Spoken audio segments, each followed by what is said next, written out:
Learn English through stories. A voyaging ship was wrecked during a storm at sea, and only 2 of the men on it were able to swim to a small, desert-like island. The 2 survivors, who have been good friends, not knowing what else to do, agreed that they had no other recourse but to pray to God.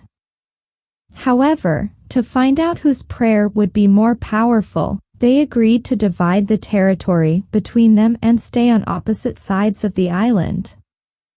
The first thing they prayed for was food. The next morning, the first man saw a fruit-bearing tree on his side of the land, and he was able to eat its fruit. The other man's parcel of land remained barren. After a week, the first man was lonely, and he decided to pray for a wife. The next day, another ship was wrecked, and the only survivor was a woman who swam to his side of the land. On the other side of the island, there was nothing. Soon the first man prayed for a house, clothes, more food. The next day, like magic, all of these were given to him. However, the second man still had nothing.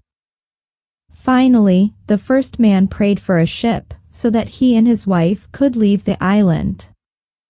In the morning, he found a ship docked at his side of the island.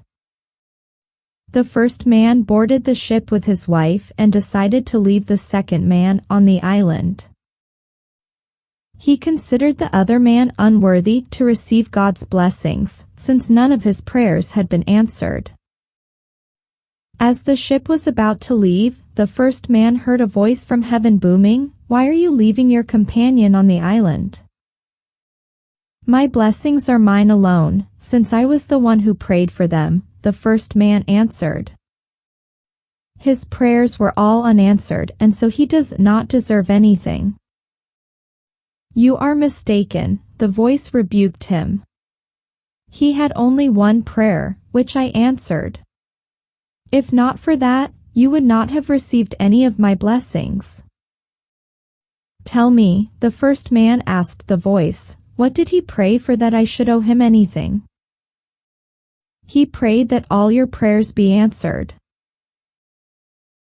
Moral: for all we know, our blessings are not the fruits of our prayers alone, but those of another praying for us. Value your friends, don't leave your loved ones behind. Let's have a look at the meaning of the words or phrases used in this story. You can take a screenshot of them